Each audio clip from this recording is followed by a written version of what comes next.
बिस्मिल्लाहिर्रहमानिर्रहीम। Welcome to the video lecture of IFRS 16 that is leases. आज के lecture से हमने IFRS 16 लीजेस का स्टैंडर्ड स्टार्ट करना है।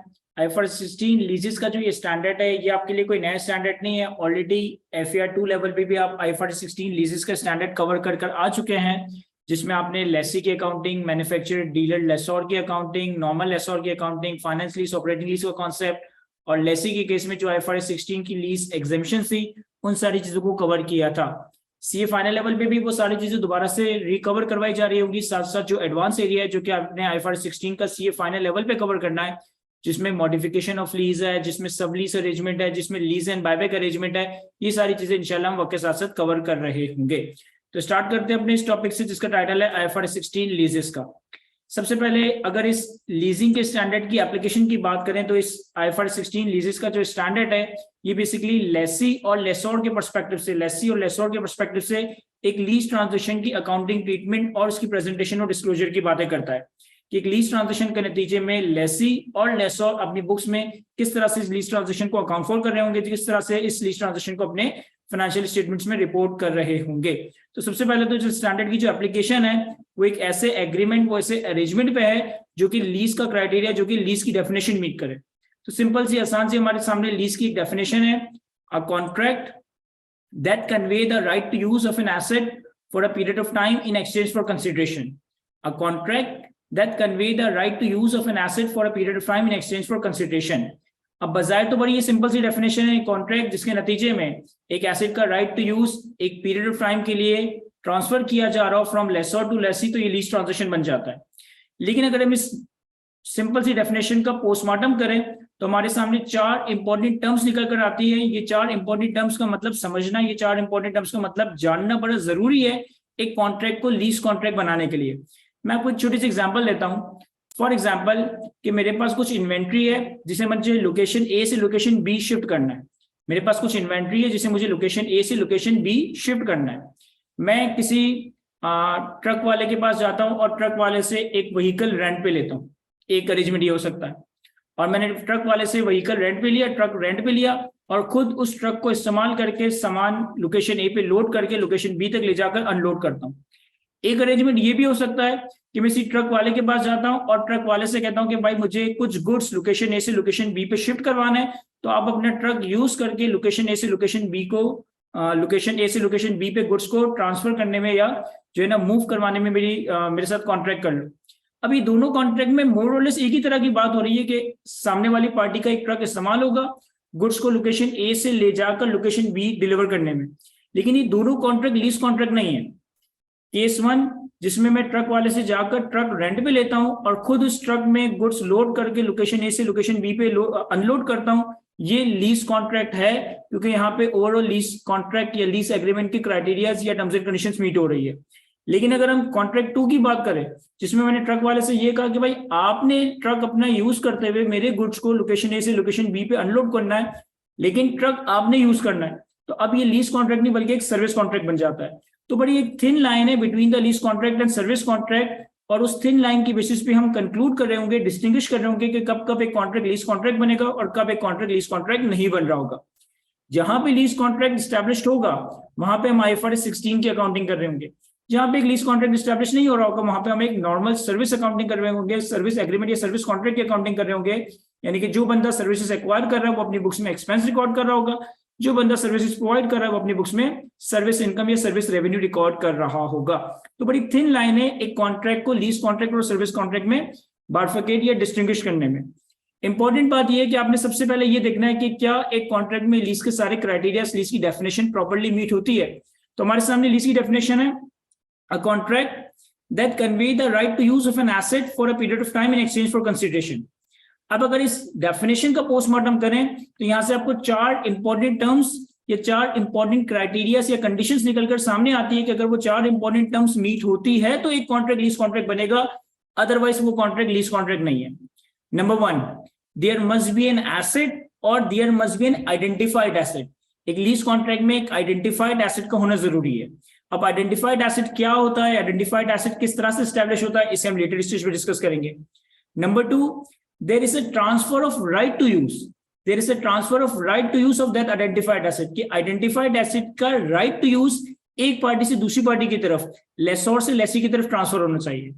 नंबर 3, पीरियड ऑफ टाइम, ये जो transfer of right to use है ये सम पीरियड ऑफ टाइम के लिए है, जिसे हम आने वाले वक्तों में लीज टर्म के नाम से मुखातिब करेंगे।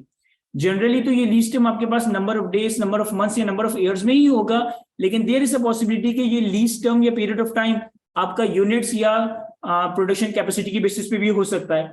And number 4, in exchange for consideration, obviously जब लेसोर अपने एक आइडेंटिफाइड एसेट का राइट टू यूज लेसी को ट्रांसफर करेगा for some period of time, तो इसके अगेंस्ट में कुछ ना कुछ लेसी से कंसिडरेशन एक्सपेक्ट कर रहा होगा, जिसे हम आने वाले वक्तों में लीज पेमेंट्स का नाम दे रहे होंगे।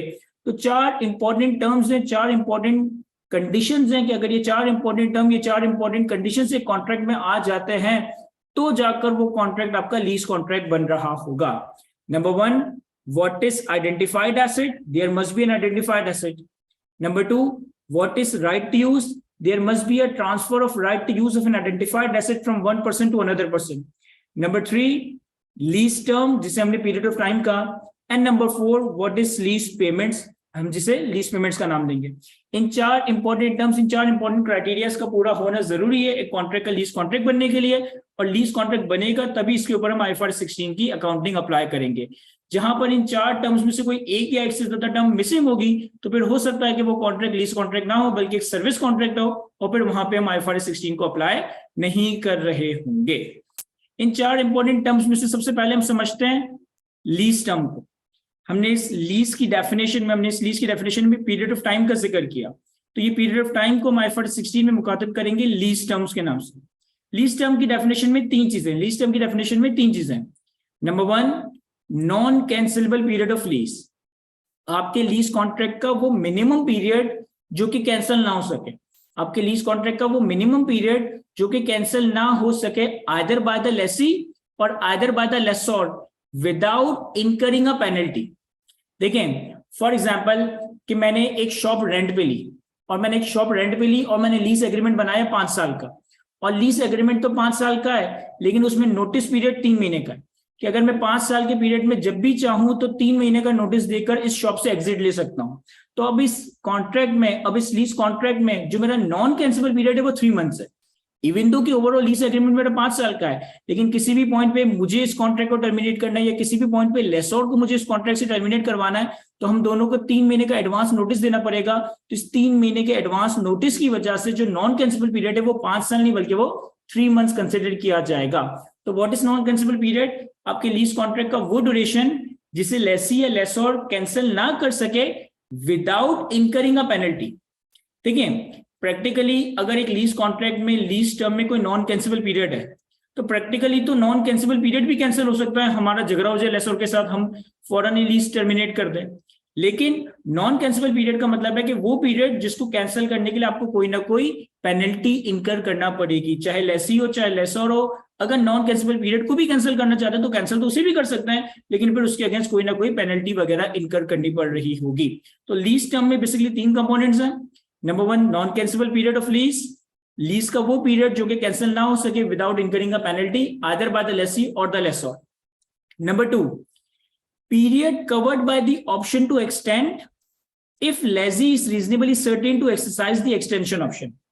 अगर आपके लीज टर्म में, अगर आपके लीज कॉन्ट्रैक्ट में लेसी को कोई एक्सटेंशन ऑप्शन दिया गया है, फॉर एग्जाम्पल कि हम एक बेंगलोर रेंट पे लेते हैं 3 साल के लिए, और 3 साल के बाद हमारे पास बीना लेसी ऑप्शन है कि हम चाहें तो 3 साल के बाद इस लीज को 1 साल के लिए फर्दर एक्सटेंड कर सकते हैं, तो इसे कहा जाता है एक्सटेंशन ऑप्शन। अब अगर लेसी को लगता है कि वो एक्सटेंशन ऑप्शन एक्सरसाइज करेगा तो फिर ये जो एक्सटेंडेड पीरियड है ये भी लीज टर्म का पार्ट बन रहा होगा, यानी कि हमारी लीज टर्म 4 साल की बन जाएगी। लेकिन अगर लेसी को लगता है कि वो इस एक्सटेंशन ऑप्शन को एक्सरसाइज नहीं करेगा, लीज को एक्सटेंड नहीं करेगा, तो फिर इस एक्सटेंडेड पीरियड को हम लीज टर्म का पार्ट नहीं बना रहे होंगे। तो पहला एलिमेंट तो था हमारे पास non cancellable period of lease. Second element है हमारे पास period covered by an option to extend if lessee is reasonably certain to exercise the option. अब देखें, if lessee is reasonably certain to exercise the option, गौर से समझिएगा। For example मैं Bangalore rent पे लेता हूं, 3 साल का नॉन कैंसिलेबल पीरियड है, यानी कि 3 साल से पहले लेसी या लेसोर इस कॉन्ट्रैक्ट को टर्मिनेट नहीं कर सकते, कैंसिल नहीं कर सकते। 3 साल के बाद एक एक्सटेंशन ऑप्शन है कि लेसी चाहे तो 3 साल के बाद इस लीज को फर्दर 1 ईयर के लिए एक्सटेंड कर सकता है। अब ऐसा बिल्कुल पॉसिबल है कि जब मैंने डे 1 पे लीज अरेंजमेंट स्टार्ट किया उस वक्त मुझे ये लग रहा था कि मैं इस लीज को एक्सटेंड नहीं करूंगा, लेकिन 1 साल गुजरने के बाद मेरी यूटिलिटी या मेरी उस जगह के हवाले से इंपॉर्टेंस बढ़ जाए और 1 साल के बाद मेरा डिसीजन चेंज हो जाए। 1 साल के बाद मैं ये ख्याल करने लग जाऊं कि मैं इस लीज को एक्सटेंड करूंगा। 2 साल के बाद हालात मेरे फेवर में नहीं जाते और 2 साल के बाद दोबारा मैं ये सोचने पे मजबूर हो जाऊं कि मैं लीज के एक्सटेंशन ऑप्शन को एक्सरसाइज नहीं करूंगा।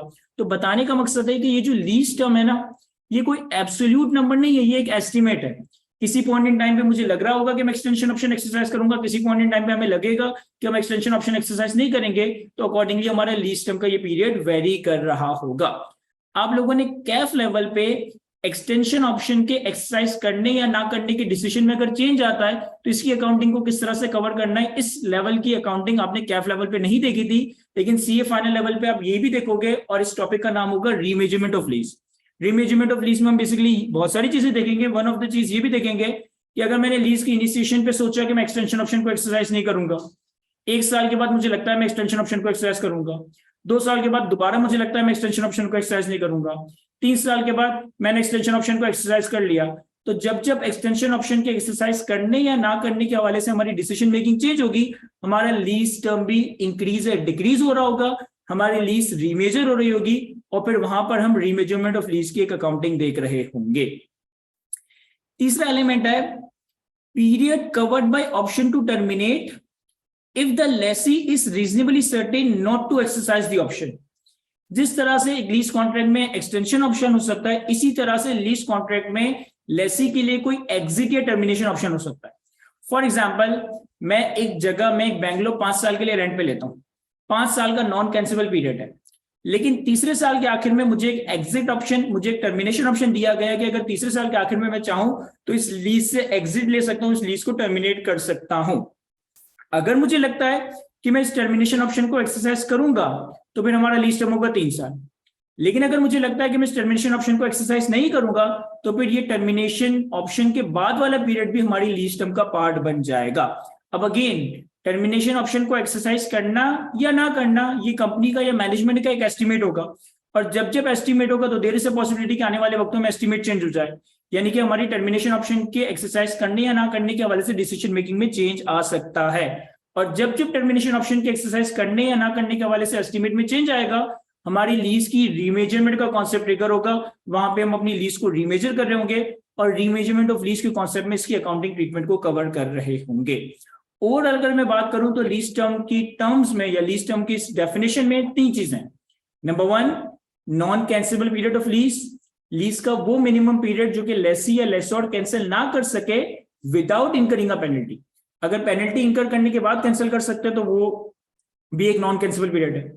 Number 2, period covered by extension option if it is reasonably certain that lessee will exercise the option. And number 3, period covered by termination option if it is reasonably certain that lessee will not terminate the lease। ये 3 चीजें basically आपकी lease term का part बनाई गई है।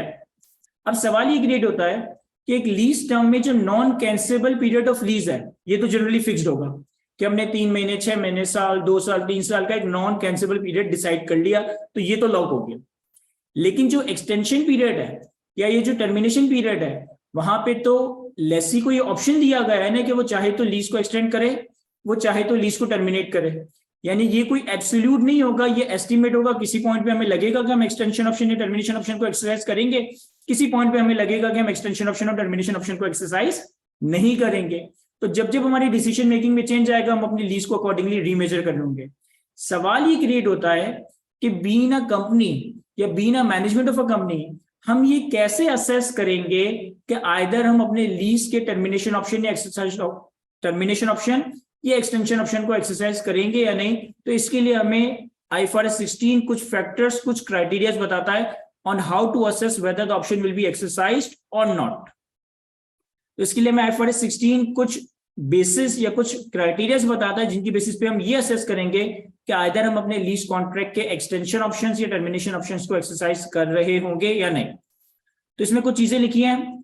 Number 1, terms and conditions of the option. Number 1, terms and conditions of the option. For example, मैंने एक Bangalore rent पे लिया, 1 लाख रुपए का पर मंथ रेंट है, 3 साल का नॉन कैंसिलेबल पीरियड है। 3 साल के बाद मेरे पास ये ऑप्शन है कि मैं इस लीज को 1 साल के लिए एक्सटेंड कर सकता हूँ, और एक्सटेंडेड पीरियड में रेंटल मुझे मार्केट रेंटल ही पे करना होगा। मैंने एक बेंगलोर रेंट पे लिया, 3 साल का नॉन कैंसिबल पीरियड है, 3 साल के नॉन कैंसिबल पीरियड में रेंट चार्ज किया जाएगा 1 लाख पर मंथ, और 3 साल के बाद मुझे ऑप्शन दिया गया कि मैं 1 साल के लिए लीज कॉन्ट्रैक्ट को एक्सटेंड कर सकता हूं एट मार्केट रेंटल। अब अगर मुझे मार्केट रेंटल पे ही एक्सटेंड करना है तो देयर इज अ पॉसिबिलिटी कि मैं कोई अच्छी लोकेशन की तरफ चला जाऊं, तो यहाँ पे चांसेस है कि हम अपने लीज टर्म को एक्सटेंड नहीं कर रहे होंगे। ये सिर्फ क्राइटेरिया है असेस करने के लिए कि एक्सटेंशन ऑप्शन एक्सरसाइज होगा या नहीं। इसी के अगेंस्ट लेट्स से कि मैंने एक बेंगलोर रेंट पे लिया, 3 साल के लिए 1 लाख रुपए पर मंथ का रेंटल है, और मुझे ऑप्शन दिया गया कि भाई 3 साल के बाद मैं फर्दर 1 ईयर के लिए एक्सटेंड कर सकता हूं at half of the market rental, यानी जो भी मार्केट रेंटल होगा उसका हाफ। अब ये फैक्ट्स या ये इंफॉर्मेशन या ये टर्म्स एक लेसी को मोटिवेट करेगी कि वो इस लीज को एक्सटेंड करे। तो बेसिकली हम टर्म्स एंड कंडीशंस की फेवरेबिलिटी या अनफेवरेबिलिटी को कंपेयर करेंगे as compare to the market, और उसकी बेसिस पे असेस कर रहे होंगे कि अदर हमारे टर्मिनेशन ऑप्शन या एक्सटेंशन ऑप्शन एक्सरसाइज होंगे या नहीं होंगे। इसी तरीके से lease hold improvement, for example कि मैंने आईक्यू का कैंपस लैंडलॉर्ड से रेंट पे लिया, मैंने लीज कॉन्ट्रैक्ट किया है 2 सालों के लिए, और ऑप्शन रखा है कि मैं हर साल इसको रिन्यू या हर साल इसको एक्सटेंड कर सकता हूं।